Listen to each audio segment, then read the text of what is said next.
नमो सिद्धाणं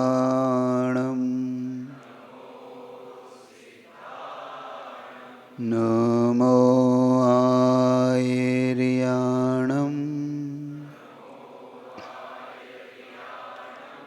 नमो वज्रायाणं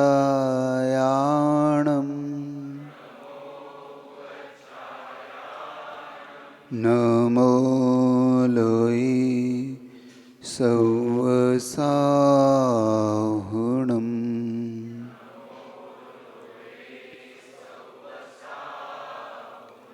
बोले पंच परमेष्टि भगवान की जय हो। बोले शांतिनाथ भगवान की जय हो। अतिशयकारी शुपार्शनाथ भगवान की जय हो। परम पूज्य अतिशयकारी पार्श्वनाथ भगवान की जय हो। संश्रमणि गुरुवराचार्य विद्यासागर जी महाराज की जय हो। गुरुवराचार्य समय सागर जी महाराज की जय हो। जय ब्रह्म जो विशाल सागर महामुनि राज की, समस्त आचार्य संघ की।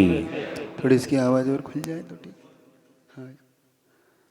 आज आपके सामने एक बात कह के अपनी बात प्रारंभ करता हूँ, क्योंकि जिस उद्देश्य को लेकर आज अपन सब एकत्रित हुए हैं वो उद्देश्य महान उद्देश्य है। और महान कोई अगर उद्देश्य सामने हो तो उसके लिए पुरुषार्थ भी महान ही चाहिए होता है। जितना गहरा हमारा पुरुषार्थ होगा उतना लक्ष्य भी हमारे निकट होगा। तो हमें दो चीज़ की सबसे आवश्यकता होती है, एक भाग्य की, दूसरे पुरुषार्थ की। मैं आपके भाग्य बनाने में कोई सपोर्ट कर सकता हूँ, लेकिन आपके पुरुषार्थ में तो आपको ही सपोर्ट करना होगा। और भाग्य पुरुषार्थ से बनता है, ये भी आपको अच्छी तरह जानना होगा। क्योंकि कभी कभी हमारे मन में ये विकल्प उठता है कि हमारा पुरुषार्थ साथ नहीं देता है ना, होता है ना। बहुत बार मन में ये विकल्प आता है कि एकदम कम करो। बहुत बार ये मन में हमारा विकल्प आता है कि क्या कारण है कि हमारा भाग्य साथ नहीं दे रहा है, कौन सी वजह है कि सारी चीज करने पर भी रिजल्ट नहीं आता। वो कौन सा कारण है जिस कारणों से आखिर हम मेहनत भी करते हैं, हम पढ़ाई भी करते हैं, हम सारी चीज करने पर भी वो प्राप्त क्यों नहीं होती, और होती है तो टिकती नहीं है, टिकती है तो फलती नहीं है। बहुत बार ऐसा होता है जीवन में। आप देखना, आपको वस्तु प्राप्त नहीं होती, हो जाती है तो बहुत जल्दी हाथ से निकल जाती है। अपन सोचते हैं कि काश वो हमारे साथ रहे, हमारे पास रहे, हम उसका उपयोग कर सके। पता पड़ा वो वस्तु ही हमारे पास से चली गई, और चली रही भी तो पता पड़ा हमें फल ही नहीं रही। होता है ना। इसके पीछे का वो अगम्य कारण कौन सा है, वो देखो। वो अगम्य शक्ति की ओर हमारा ध्यान नहीं जाता कभी। अगर हम उसको पकड़ लें तो हमारा लक्ष्य दूर नहीं है, और हमें हर वस्तु हमारे अकॉर्डिंग चलेगी। लेकिन हमारा पुरुषार्थ शायद उस दिशा में नहीं होके हम मेहनत खूब करते। और सच जाओ, मेहनत करने से हर व्यक्ति को हर वस्तु प्राप्त हो जाती है क्या? बताओ, नहीं होती ना। किसी व्यक्ति ने एक बहुत अच्छा प्रश्न खड़ा किया, आखिर जो कुछ मिलता है संसार में क्या मात्र मेहनत से मिलता है? अगर मेहनत से मिलता है तो एक प्रश्न उसने खड़ा किया कि एक गड्ढा खोदने वाला जितनी मेहनत करता है शायद ही कोई मेहनत करता है। एक ट्रक खाली करने वाला जो एक व्यक्ति होता है, मजदूर होता है, उससे ज्यादा मेहनत कोई नहीं करता। एक दिन भर गाड़ी चलाता है, दिन भर रोड पे काम करता है भरी गर्मी में, उससे ज्यादा मेहनत तो अपन लोग नहीं करते। फिर भी वो उसके पास शाम को हाथ में कितना होता है? 500 रुपया, 600, 700 रुपया, है ना। तो इसका मतलब मेहनत से पैसा नहीं आता, मेहनत से वैभव नहीं आता। फिर उन्होंने कहा बुद्धि से आता है, ये मान लिया जाए। तो उसने कहा देखो बुद्धि के मामले में भी हमसे ज़्यादा कोई है तो वो है ब्राह्मण, बुद्धिमान होता है। लेकिन वो भी जब सुबह से निकलता है अपनी बुद्धि के बल पे अच्छे अच्छे श्लोकों को दोहराता है, अच्छे अच्छे शास्त्र ज्ञान की बातें करता है, फिर भी उसके हाथ में सुबह से शाम में क्या होता है? एक झोली में थोड़ा सा आटा, थोड़ा सा कुछ सामान और खाने पीने जितना उसके पास होता है। इसका मतलब उसके पास भी विभव उससे नहीं आता। तो ना बुद्धि से विभव आता है, ना मेहनत से विभव आता है। फिर विभव आता किससे है? क्यों, आप लोग को क्या लगता है?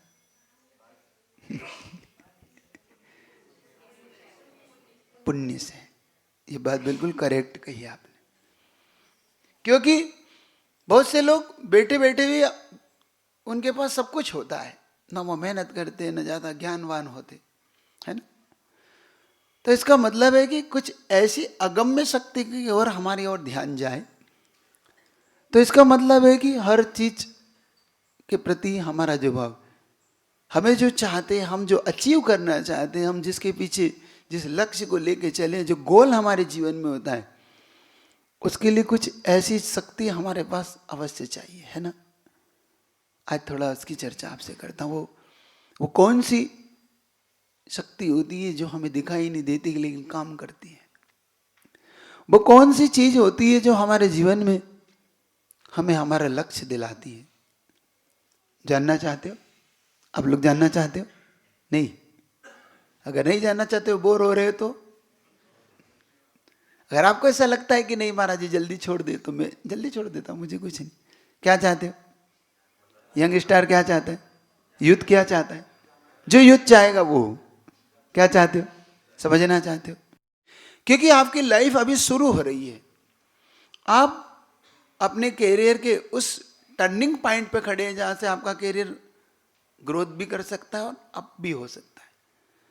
आप अगर इस चीज को पकड़ लिया, क्योंकि आप मेहनत करते हो इस समय, आप पढ़ाई करते हो इस समय, आप वो चाहते हो जीवन में, क्योंकि जिनकी जिंदगी 50 60 60 साल हो गई वो तो बिता चुकी है, अब तो सिर्फ ब्याज के जीवन जी रहे हो। ब्याज का जीवन जानते हो? बस जो है सो है, क्योंकि अब उन्हें ज़्यादा उत्साह भी नहीं होता कि अब जो है भैया, इससे ज़्यादा मेहनत होती भी नहीं। लेकिन आप इस समय 20 साल 22 साल 25 साल 30 साल की उम्र में हो, मतलब इस समय आप उस टर्निंग पॉइंट पे खड़े हो जहाँ से आप एक बार अगर अप कर गए तो बस जीवन फिर ऊपर उठता चला जाएगा। वो आपको एक चीज़ अच्छी बताता हूँ, अगर ये चीज़ आपके समझ में आए तो समझना कि क्यों हमें एक ऐसी शक्ति की जरूरत है जो हमें हर समय काम आए, हमें हर पल पीछे से सपोर्ट करे। वो दिखाई जरूर नहीं देती लेकिन होती जरूर है। एक बात अच्छी तरह याद रखना, पुण्य दिखाई देता है कभी, लेकिन होता है कि नहीं? अच्छा, कितने लोग को पुण्य पाप पर विश्वास है आप में से? पक्का विश्वास है? विश्वास है जीवन में पुण्य नाम की कोई चीज होती? विश्वास है कि पाप नाम की कोई चीज भी होती? लगता है आपको? क्यों महसूस होता है? कभी कभी आपने ऐसा महसूस किया कि अचानक आपने नहीं सोचा और वो एकदम अचीव हो गया, आपको मिल गया, और अचानक आपके जीवन में जो नहीं सोचा था अचानक चला गया, आपके अचानक ही कैसे आपसे अटैच डिटेच हो गया, वो पता ही नहीं पड़ा, छूट गया। महसूस होता है कभी? बस समझो यही कुछ अगम्य कारण है जिसको आपको समझना। बहुत अच्छी एक स्टोरी पढ़ रहा था अपने जीवन में, रियल स्टोरी। एक साधु के जीवन की स्टोरी पढ़ते हुए मैंने पाया कि साधु के कुछ अच्छे शिष्य थे, बहुत अच्छे शिष्य थे। वो शिष्य अपने गुरु के लिए भोजन लेने के लिए या कुछ लेने के लिए हर रोज निकलते थे। जब वो निकलते तो हर घर पे जाते और अपने गुरु का गुणगान गाते, अपने प्रभु का गुणगान गाते। एक दिन वो ऐसी जगह पहुंचा जिस दरवाजे पर उसने सोचा भी नहीं था कि वो किसका घर होगा, और उसने बिना दरवाजा खटखटाए अपने गुरु का गुणगान गाने लगा। और जब गुरु का गुणगान गाते गाते बहुत देर वहाँ खड़ा रहा कुछ लेने के लिए, तो अचानक देखता है कि वो दरवाजा खुलता है और एक तांत्रिक वहाँ से निकलता है। और तांत्रिक कहता है, तू मेरे सामने किसी और का गुणगान गाता है? समझता है? तू जानता है मैं कौन हूं? मैं पहुंचा हुआ तंत्र विद्या का मालिक हूं, और तूने आज अच्छा नहीं किया, मेरा गुणगान नहीं गा के तूने अपने गुरु का गुणगान गाता है। तेरे अपने गुरु पे तुझे इतना विश्वास है तो ले, तुझे मैं अब एक श्राप देता हूं कि तेरा कल सवेरा नहीं होगा, तेरी मृत्यु कल निश्चित होगी। ले, मैं तुझे तंत्र विद्या से आज श्राप देता हूं। वो कहते हैं उसका श्राप कभी खाली नहीं जाता था। वो तांत्रिक इतना तंत्र विद्या में प्रवीण था, निष्णात था, कि उसका तंत्र विद्या पे, और उस शिष्य को घबराहट, इतनी घबराहट हो गई कि अब तो लो, लेने के देने पड़ गए। जैसे तैसे वो पहुंचा गुरु के पास। गुरु ने पूछा मुस्कुराते, लाए हो कुछ भोजन?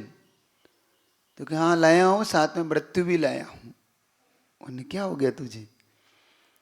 बताई, पूरी घटना बताई कि उसने मुझे श्राप दिया और नगर में जितने भी लोग मिले सब ने कहा कि इसके हिसाब से आज तक कोई नहीं बचा। गुरु ने समझाया कोई बात नहीं, मृत्यु तो सबकी एक दिन होना ही है।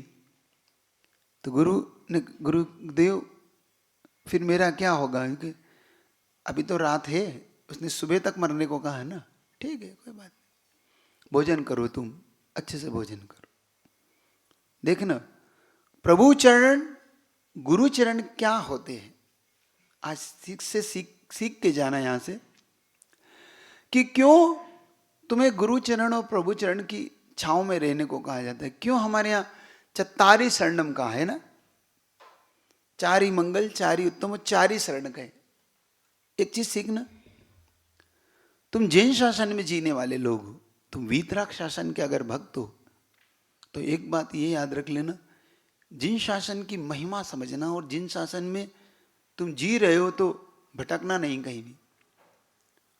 अन्य दर पे कभी सिर नहीं पटकना करना, अपने सिर को इतना मजबूत रखना कि कभी अन्य दर पे ना पटकना पड़े, कभी हमारा सिर किसी खोटे स्थान पे न झुके। हमारे पास खरे देव मौजूद हैं, हमारे पास खरे भगवान मौजूद है। हमारे भगवान की तो वो महिमा है कि सारा संसार उनके चरणों में झुकता है, गिरता है। समझ रहे हो? समझ रहे हो कि नहीं समझ? बड़े से बड़ा तंत्र मंत्र कुछ भी हो, डरना नहीं, कभी कभी नहीं डरना। और थोड़ा सा भी स्वाभिमान हो अपने इस जिन शासन पे, थोड़ा सा भी तुम्हें थोड़ा सा भी गौरव हो, आपको लगता है आपको जिन शासन में जन्म मिला अच्छा मिला, आपको गौरव लगता है? क्यों? कैसा लगता है कि कहां फंस गए? ऐसा तो नहीं लगता कहां उलझ गए, इससे अच्छा तो वही था। क्यों? क्या लगता है आपको? आपके जिन शासन पे गौरव लगता है? आता है गौरव? प्राउड होता है? होता है, फील होता है? किसी वैसा लगता है कि इससे तो वहीं ठीक थे, वहां पे इतना मिलता है, कम से कम उनके देवी देवता देते तो हैं, है ना? होता है ना, बहुत बार होता है। वहां जाओ, सिंदूर लगाओ, मंगलवार को सब बात पूरी, शनिवार को जाओ उनको तेल लगाओ, सब पूरा, शुक्रवार को जाओ उन देवी को मनाओ, सब बात पक्की, है ना? आता है ना, बहुत बार ऐसा आता है। और लोग भटकते, अभी 10 लक्षण आ रहा है ना? कहाँ जाओगे सब लोग? क्यों? सही बताओ। और महाराष्ट्र तो प्रसिद्ध है ना? क्यों? हर साल फिर जल्दी आओ है ना? है ना? है ना? होता है ना? पुढच्या वर्षी लवकर या, जल्दी आओ, है ना? सब लोग मानते हैं? आप लोग मानते हैं? आप में से कितने लोग जाते हो? जाते हो कि जो है सो है? जाते? नहीं जाते? नहीं जाने वाले, और जाने वाले कुछ नहीं बोल रहे नहीं जाने वाले तो मना कर रहे, जाने वाले।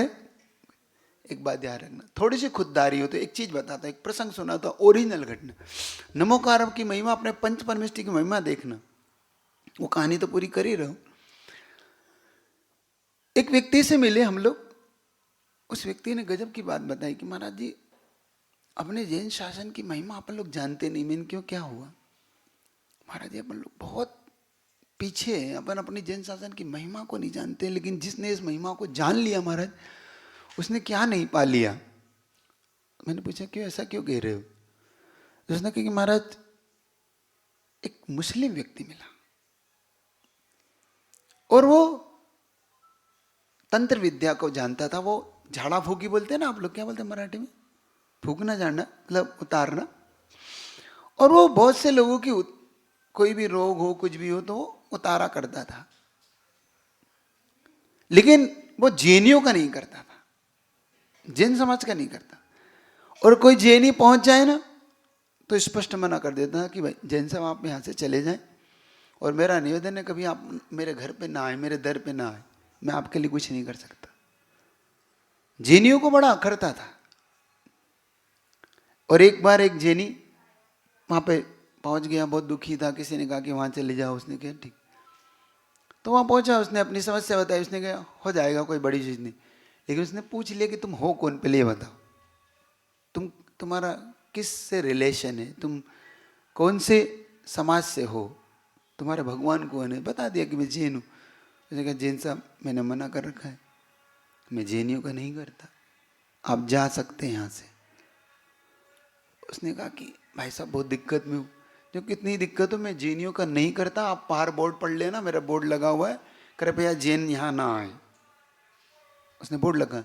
और यहाँ तक एक बात कह दूँ, बुरा तो नहीं मानोगे तुम, उसने ये भी कह रखा था अगर जैन आए तो पोछा लगाना, घर का पोछा लगवाता था कि जैन ने मेरा घर अपवित्र कर दिया, ये बोलता था।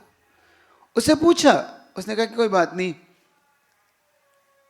तुम ये बता दो कि हम जैनियों से तुम्हें नफरत क्यों है इतनी, तुम हमारे लिए क्यों नहीं करते? सुनना, अगर थोड़ा सा जैन हो, थोड़ा सा वीतराग शासन में पाया है, और थोड़ा सा अपने गौरव हो, थोड़ा सा गर्व हो, थोड़ा सा अगर इसकी महिमा नहीं समझते हो, आज महिमा समझ लेना। उसने कहा जैन साहब बुरा मान जाओगे, आपको थोड़ा सा बुरा लग जाएगा, इसलिए आप बस चले जाओ, बस मुझे आपको कुछ नहीं कहना। उसने कहा मैं बुरा नहीं मानूंगा, तुम बस बता दो क्यों नहीं करते, क्यों इतनी नफरत करते हो, क्यों तुमसे हमने कुछ बिगाड़ा है? जो कि नहीं, हम लोगों ने कुछ कहा है तुमसे? नहीं।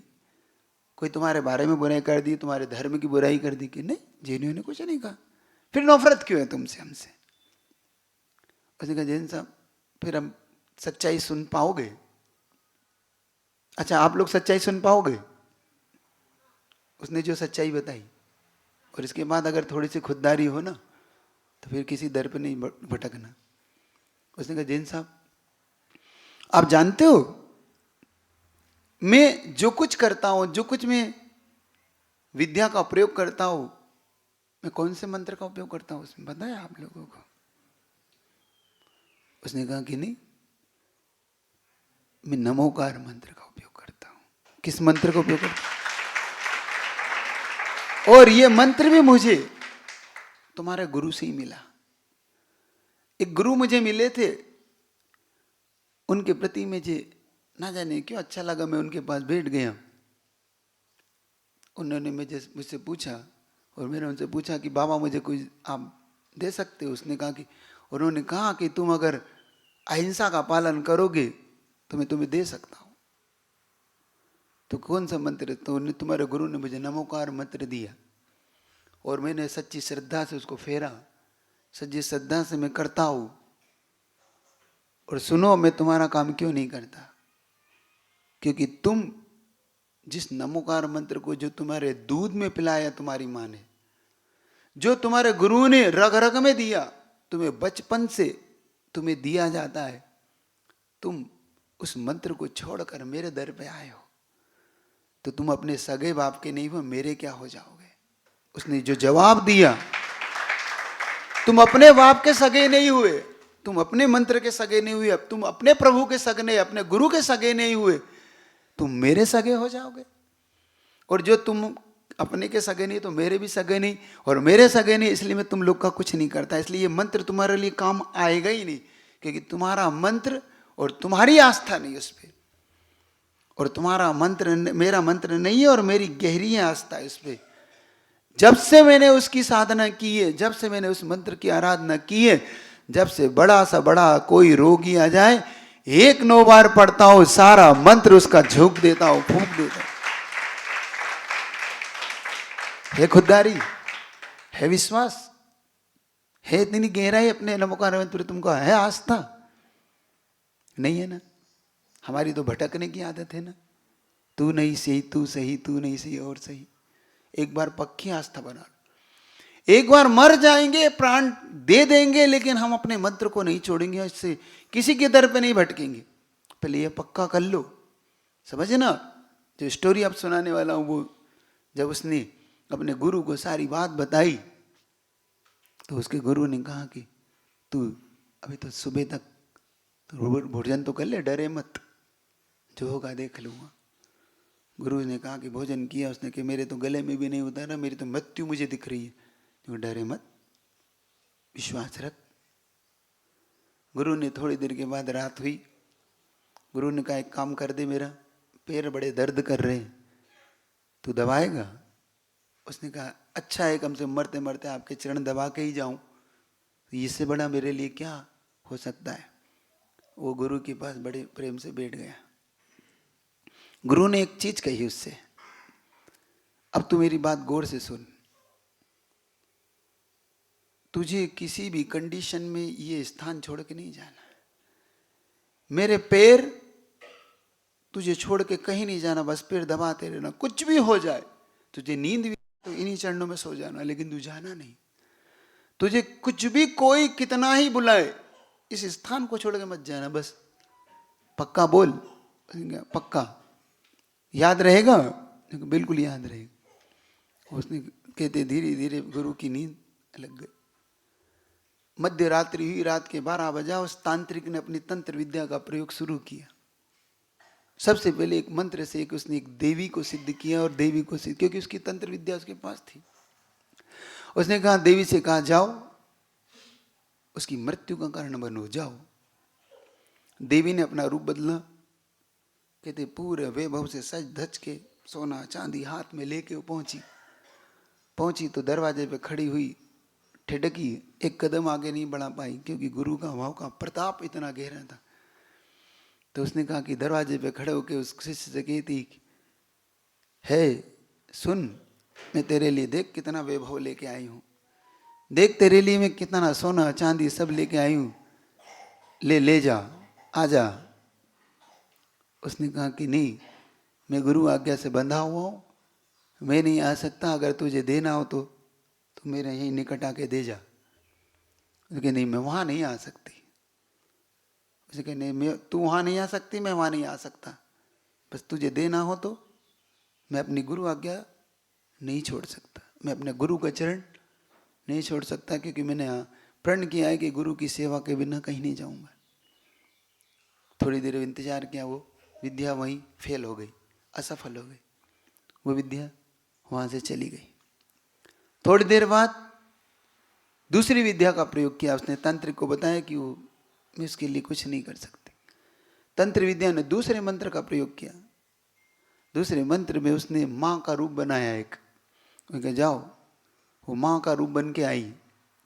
उसने कहा कि हे बेटा देख, तुझसे मैं कभी मिल नहीं पाई, अब बरसों के बाद आई हूँ, कम से कम एक बार मुझसे आके मिल तो ले। क्योंकि देखो माँ, मिलना तो मैं भी चाहता हूँ, लेकिन मैं गुरु आज्ञा से बंधा हूँ।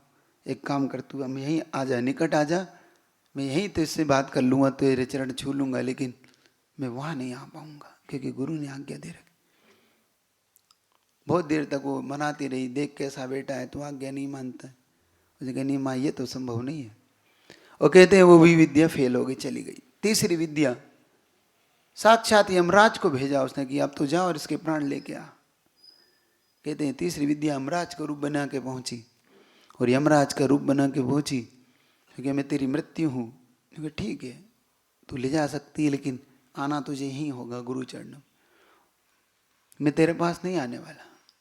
तुझे आना है, मृत्यु है, तेरा स्वागत है, लेकिन तुझे आना होगा तो यहीं से ले जाना। कहते यमराज वो बन के आए, लेकिन एक कदम आगे हो गए थे। ऐसा करते करते सुबह भोर का समय हो गया। तांत्रिक की सारी विद्याएं फेल हो गई। सुबह भोर हुई, चिड़िया बोलने लगी, गुरु की नींद खुली। गुरु ने पूछा क्या हुआ? तेरी तो मृत्यु होना थी, तेरी तो आज मृत्यु होना थी। उसने कहा मृत्यु आई तो थी, मृत्यु आई तो थी, लेकिन मैं जिसकी शरण में था उसकी शरण में मृत्यु का कभी प्रवेश हो नहीं सकता। जिसके पास गुरु चरण है, जिसके पास प्रभु चरण है, जिसके पास प्रभु की शक्ति मौजूद है, याद रखना एक बात अच्छी तरह से, सुन रहे हो? अगर तुम प्रभु की छाया में, गुरु की शरण में रहकर अपने आप को समर्पण के साथ, समर्पण और भक्ति के साथ आज्ञा का पालन करते हो, और संसार में सबसे बड़ी कोई आज्ञा है तो गुरु आज्ञा, सबसे बड़ा कोई उन्नति का कोई साधन है तो वो गुरु आज्ञा। मैंने कहा ना, आपकी शुरुआत किस चीज से की थी मैंने? पुरुषार्थ और भाग्य। हम पुरुषार्थ करते बहुत है, लेकिन हम उस पुरुषार्थ को सिद्धि के लिए प्राप्त वो भाग्य बनता है गुरु के शरण में, वो भाग्य बनता है प्रभु के शरण में, वो भाग्य बनता है गुरु की आज्ञा पालन में। क्या आप आज्ञा पालन कर पाओगे? क्यों? अभी तो आज्ञा देने का मेरा काम नहीं है, आज्ञा देना भी नहीं चाहता, लेकिन पूछ रहा हूं क्या आप पालन कर पाओगे? क्यों? आप लोग कुछ कर पाओगे? पूछ रहा हूं, अभी कुछ कह नहीं रहा हूं, पूछ रहा हूं, तो समर्पण देख रहा हूं।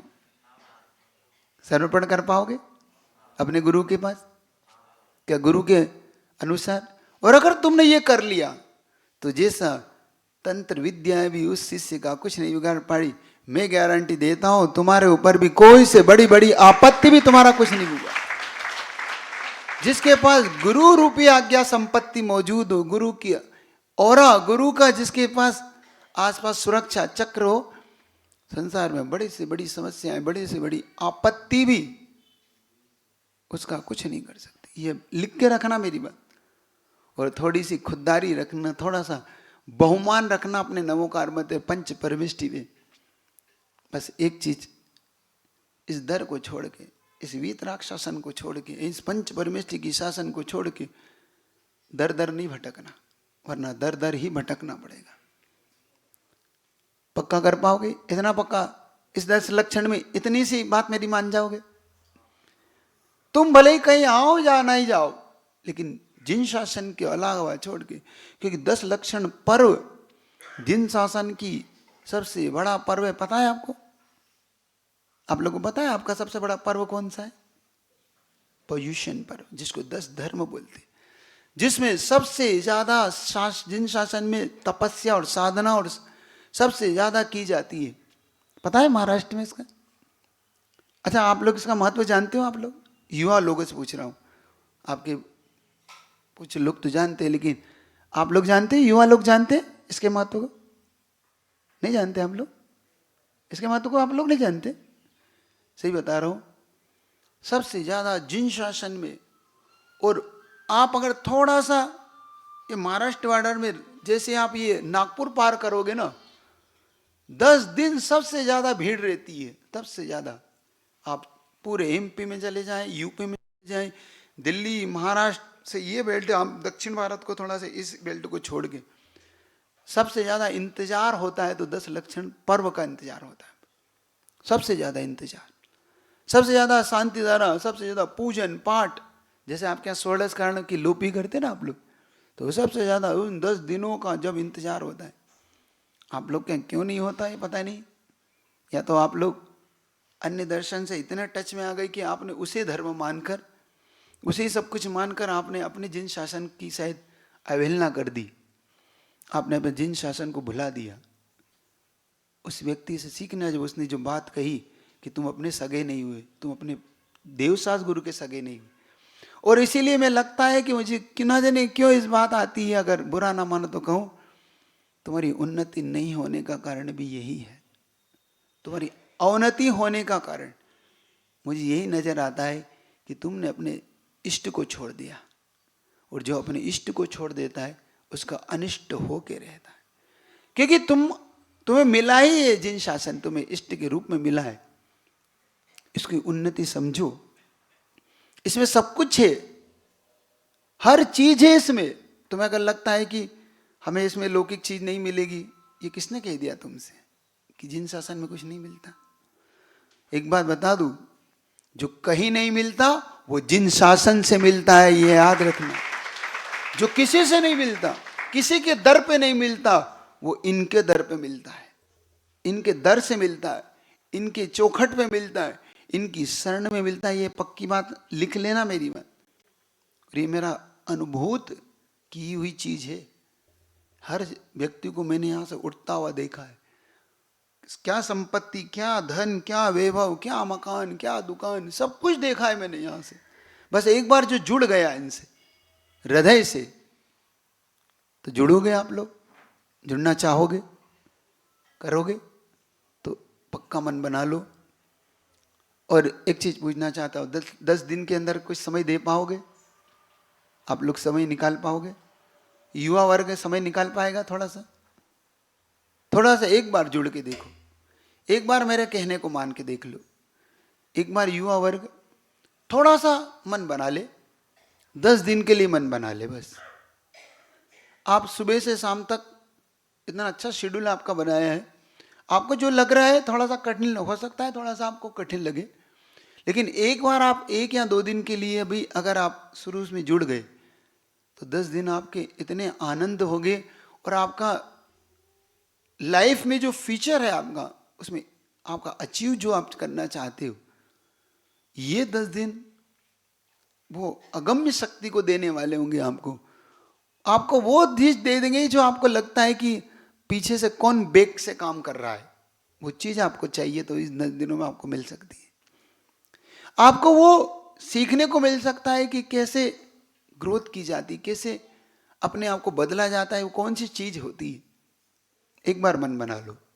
मैंने तुम्हें बुलाया है कुछ इन्हीं कारणों से था, और मेरा कहना है कि एक बड़ी मीटिंग करने का भी मन है कि अगर आप और अपने से ज़्यादा अपनी उम्र के युवाओं को अगर आप जोड़ सको, एक बार उनसे जुड़ना चाहता हूँ। क्योंकि मैंने ये लक्ष्य लेके चला था कि मैं इस बेल्ट के सारे युवाओं को ऊपर उठता देखना चाहता हूँ। सही बता रहा हूँ, मैं अंदर से बड़ा द्रवित हो जाता हूँ जब आपके इस बेल्ट में आप लोगों को थोड़े देखता हूँ। मैं जब नांदरे गया, चाहे इधर गया, सिर गांव गया, आपके से मिला, और भी जब बहुत से अभी मेरे पास गोरवाड़े वाले लड़के बच्चे भी आते हैं, आपके यहाँ के बच्चे भी आते हैं, तो मैं उनसे जब मिलता हूँ, उनसे बात करता हूँ, तो वो मुझे बहुत सारी अपनी परिस्थितियाँ बताते हैं, बड़ी विचित्रता परिस्थिति। तो मुझे लगता है कि एक संगठन की जरूरत है अपने को, हमको कुछ समझने की जरूरत है। तो उसके लिए मैं चाहता हूं कि आप लोग क्या अपना समर्पण मुझे दे पाओगे? क्या मुझ पर ट्रस्ट कर पाओगे? मुझ पर विश्वास कर पाओगे? आप एक बार विश्वास कर लो बस। मैं तुमसे किसी और चीज नहीं चाहता, मैं धर्म की आपसे ज्यादा बात भी नहीं करना चाहता कि मैं आपको कोई मंदिर आने के लिए कहना चाहता हूं, मुझे इससे कोई लेना देना नहीं। क्योंकि मुझे पक्का विश्वास है कि एक बार आपके जहन में ये बात बैठ गई कि इनकी ही शरण उद्धार का कारण है, तो मुझे कुछ नहीं कहना, अपने आप एक ऐसी अगम्य शक्ति से जुड़ जाओगे। उसके बाद आप जब उन्नति करोगे तो मेरे कहने से भी इन्हें नहीं छोड़ोगे, मेरे कहने के बाद भी नहीं छोड़ोगे। क्योंकि जब तुम्हें मार्ग ही मिल जाएगा, कि तुम्हें चाबी ही मिल जाएगी कि ताला कैसे खुलता है, तो बचा उस चाबी को कौन फेंक देगा? कोई फेंकेगा? उस शक्ति को कोई फेंकेगा? कभी। तो मेरे कहना मान के एक बार तो मन बनाओ, और 10 दिन के लिए अगर बैठ सकते हो तो बहुत बड़ा काम हो जाएगा। और अगर आपको लगता है कि नहीं हम थोड़ा सा कम समय दे पाएंगे, तो फिलहाल आपको समय तो देना ही है। एक उसमें सुबह से शाम तक का शेड्यूल मैं आपको रख देता हूँ, मन बनाना। हो सकता है आप में से कोई जॉब करता हो सकता है कोई पढ़ाई करता हो सकता है आप खुद बिजनेस भी करते हो सकता है और किसी चीज़ में आप बिजी हो। तो एक मन बनाना, सुबह से ध्यान होता है, बाद में फिर पूजन होती है, अभिषेक होता है, फिर एक 10 धर्म पे आपके लिए कोई अलग ढंग के कुछ आपसे चर्चा करते हैं 10 धर्मों पे। सिर्फ अपने को प्रवचन नहीं सुनना है, हमको अपनी लाइफ चेंजिंग कुछ चीज़ें समझना है कि वो 10 धर्म हमारे जीवन में क्यों आते हैं। फिर भोजन आपका, फिर उसके बाद एक वर्कशॉप होती है जिसमें आपके लाइफ को चेंज करने वाली कुछ चीज़ें आपसे शेयर की जाती है। मतलब होती धर्म से रिलेटेड, लेकिन चेंज आपकी लाइफ होती है उसमें। जो आपके बहुत सारे प्रश्न उठते हैं जो आपके मन को आकुलित करते हैं कि भाई महाराज हम क्यों नहीं स्टेबल होते हैं, क्यों से हम जल्दी हमारा कार्य बिगड़ता है, तो उनके कौन से कारण होते हैं। तो वो अपन उस पर चर्चा करके उसमें से फिर एक बार तत्वाश्रुत होता है, फिर आपका अल्पाहार होता है, फिर कुछ छुट्टियां बीच में मिलती हैं आपको जिसमें आप शांति से बैठ के या आपके और भी अन्य कार्य करना हो तो आप कर सकते हैं। फिर उसके बाद सीधा हमसे जो कुछ गलतियां हुई उसके लिए कुछ कन्फेसिंग जो बोलते हैं ना, एक प्रकार का प्रतिक्रमण होता है वो, उसकी करके फिर शाम को फिर ध्यान और एक आपकी कुछ जिज्ञासाएं जो आपके मन में होती, चाहे वो किसी से रिलेटेड हो, मुझसे कोई फर्क नहीं पड़ता। फिर एक बढ़िया आरती करके फिर मेरा एक सेशन का मन है, अगर वो मेरी बात अगर हो गई, वो मेरा काम हो गया, तो युवा लोगों के लिए कुछ चाहता हूँ कि मोटिवेशन कुछ ऐसा स्पीकर अगर मिल जाए, कुछ ऐसी आपकी मेडिटेशन करने वाले कुछ आपको अच्छा देने वाले अगर वो लोग मिल गए तो वो आधी घंटे का 1 पौन घंटे का एक वो शेड्यूल तय करूँगा। वो मिल नहीं रहा है मुझे एक्चुअली। तो ऐसा कुछ होगा तो क्या ये शेड्यूल ठीक है आप लोग के लिए कि कोई चेंजेस चाहते हैं आप लोग? कोई चेंजेस चाहते हैं तो अपन चेंज कर सकते हैं क्योंकि शेड्यूल अपना ही है, अपना ही शिविर है। कुछ चेंज चाहते हैं आप लोग? अच्छा, मन है आप लोगों का कुछ बैठने का मन है? कुछ निकाल पाओगे समय?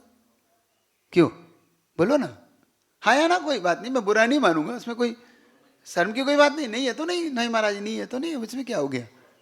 कर पाओगे, निकाल पाओगे कुछ समय अपने लिए? क्योंकि अपने के लिए, दूसरे के लिए नहीं निकालना। एक लाइन पढ़ी थी मैंने, हर चीज गूगल में नहीं मिलती, हर चीज गूगल पे नहीं मिलती, कुछ समय निकालो गुरु के पास।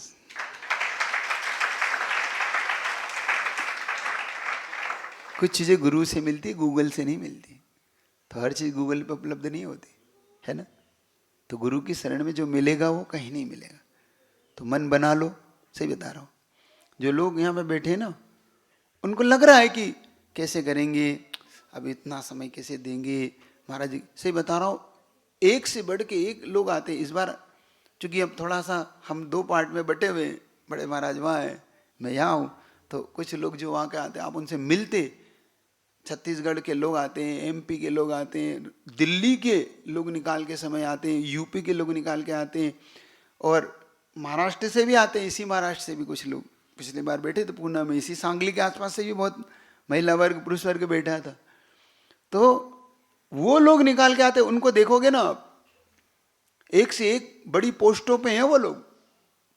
कोई कंपनी का सीईओ है, कोई कंपनी का बड़ा मैनेजर है, कोई कंपनी की बड़ी पोस्ट पे, आप उनकी पोस्ट देखोगे ना, और करोड़पति फैमिली से आके यहाँ पर वो पंडाल में सोता है तो उसको देखता रह जाओगे। वो चूंकि इस बार हो सकता है वो यहाँ जाए कि वहाँ जाए, पता नहीं, लेकिन उनकी गाड़ियाँ, उनकी जीवन लाइफ देखोगे ना उनकी, तो उनके आप जीवन बदल जाएगा आपका। कि उनको देख के लगता है कि भाई अपने पास समय नहीं है ना, काम कोड़ी का नहीं और समय फुर्सत 1 मिनट की नहीं। यही है ना अपना बात, है ना, यही है ना अपनी लाइफ, काम कोड़ी का नहीं और समय 1 मिनट का नहीं, है ना। यही जीवन जी रहे हैं ना अपन लोग। उनको देखना वो कैसे छुट्टियां निकालते, मतलब चैलेंजिंग होता है उनके लिए, क्योंकि उन पे पूरी कंपनी डिपेंड करती है कि 1 सेकंड के लिए उनको छुट्टी नहीं मिलती, लेकिन वो 10 दिन निकाल के आते हैं कि नहीं हम 10 दिन तो जीवन अपना जिएंगे। और ऑफ करके जीते हैं, मोबाइल ऑफ कर देते कि नहीं अब टेंशन नहीं, क्योंकि हम 10 दिन उस शक्ति से जुड़ना चाहते हैं जिससे हमारी पूरी साल चार्जिंग बैटरी, वो कहते ही यही है महाराज, हम तो 10 दिन बैटरी चार्ज करने आते हैं अपनी। और 10 दिन जब बैटरी रिचार्ज कर लेते हैं तो 365 दिन हम चार्जिंग होके यहाँ से जाते हैं। और कुछ भी थोड़ा सा डिस्चार्ज होता है तो फिर आ जाते हो। 2-3-4 महीने फिर एक बार थोड़ा सा एक दिन आएंगे, पूरा सा समय लेते हैं, थोड़ा सा आप चार्ज होते हैं और फिर 3-4 महीने का फिर गायब हो जाते हैं। चार्ज होना चाहते हो तो एक बार गुरु की शरण, गुरु से जुड़ो। मन बनाओगे, कर पाओगे? क्यों प्रशांत, कर पाएंगे सब लोग? प्रशांत तुम कर पाओगे कि नहीं? करोगे है ना? निकालोगे ना? क्यों माधव, निकाल लोगे समय? मन बना लो बस एक बार।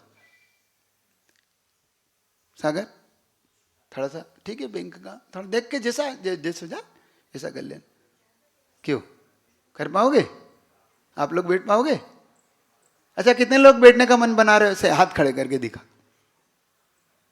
सुभाष जी अपन कहाँ? अच्छा अपन तो पूरा शिविर ही अपना है महाराज।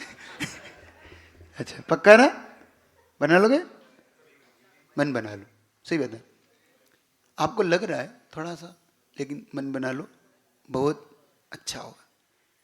गुरु शरण बहुत बड़ी चीज होती है। और ये स्टोरी याद रखना जीवन में कि गुरु शरण कभी नहीं छोड़ना। गुरु की चरण, प्रभु की शरण, क्योंकि गुरु तो फिर भी नहीं रहे लेकिन प्रभु तुम्हारे पास हमेशा रहेंगे। और ऐसे सुपार्श्वनाथ भगवान मिले तुम्हारे को तो उनके चरण तो बिल्कुल मत छोड़ना। ऐसे सुपार्श्वनाथ भगवान के चरण तो मैं फिर कह रहा हूं कोई भी मत छोड़ना यार, जितने लोग बैठे हैं, क्योंकि वो सामान्य चरण नहीं है। वो चरण है जिन चरणों में आचार्य विद्यासागर जी ने भी अपना माथा टेका था, वो चरण है। इन चरणों में गुरुदेव ने भी अपना सिर झुकाया था। गुरुदेव ने भी इस चरण की आशिका ली थी। ये सुपार्श्वनाथ भगवान की वो चरण है। उनके चरणों में जो कुछ जुड़ जाओगे, इससे बड़ा पावर हाउस कहीं नहीं मिलेगा तुम्हें, इससे बड़ी शक्ति तुम्हें कहीं नहीं मिलेगी। जो गुरुदेव ने स्थापित करके इस सांगली को दी है, ये सांगली कभी इसका उपकार भुला नहीं पाएगा। सही बता रहा हूं। जो समोषण दिया है ये भगवान दिए। मेरा जो कुछ है आज, तुम्हें लगता जरूर है, मैं तो बार बार एक ही शब्द कहता हूं, तुम्हें लगता जरूर है कि महाराज जी कर रहे हैं, महाराज जी के द्वारा हो रहा है। भूम में मत रहना। ये जो कुछ हो रहा है वो गुरुदेव की दी हुई शक्ति, जो बैठी हुई उस शक्ति से हो रहा है। वो भगवान सुपार्श्वनाथ भगवान की शरण से हो रहा है। और आज मेरा मन है कि उनका गंधोदक आज बनाया जाए, क्योंकि आज रविवार है ना। और आज इतने लोग जब एक साथ गंधोदक बनाएंगे तो उसकी जो ऊर्जा होगी वो बहुत अद्भुत होगी। इसलिए तो आज सुपार्श्वनाथ भगवान की भी महाशांति धारा करें अपन। मन है आप सबका? हे मन करें।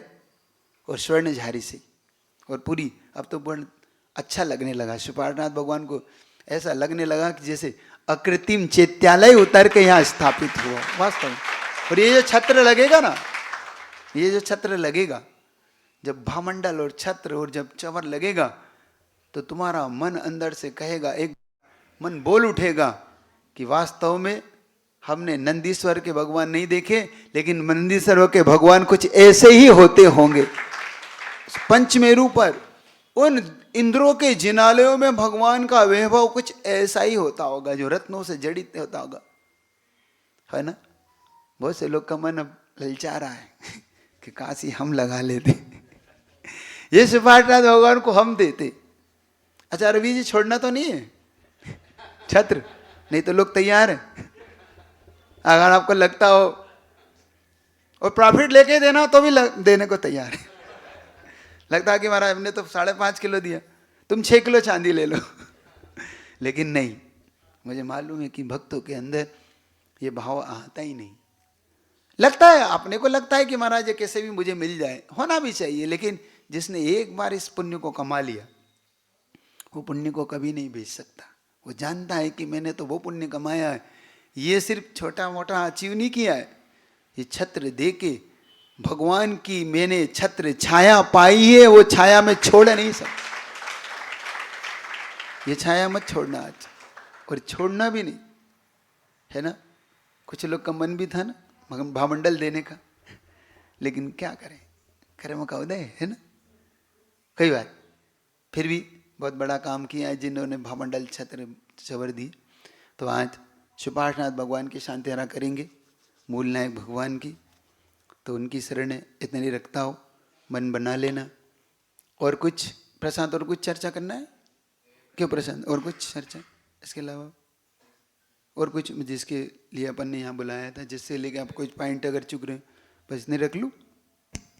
और कुछ किसी को कुछ पूछना है, आपको कुछ समझना हो और शिविर के बारे में आपको कुछ डाउट हो, या आपको कुछ लगता हो कि इसमें महाराज इस तरीके से भी इसको हम इतना समय दे पाएंगे या इतना कर पाएंगे, आपको किसी को पूछना हो तो पूछ लेना। उसमें ऐसा मत सोचो कि महाराज से हम पूछेंगे तो लोग, कुछ नहीं, लोगों का काम तो कहना है, तुम निडर होके पूछो, डरो नहीं। किसी को पूछना है कुछ, अंदर से कोई भाव हो, हाँ अगर बैठो, कोई डरो नहीं। अगर आपको, अगर कोई भी टेंशन किसी को नहीं करना है, समय निकाल लो, ये बहुत बड़ा समय। तो आपको समय निकाल लो,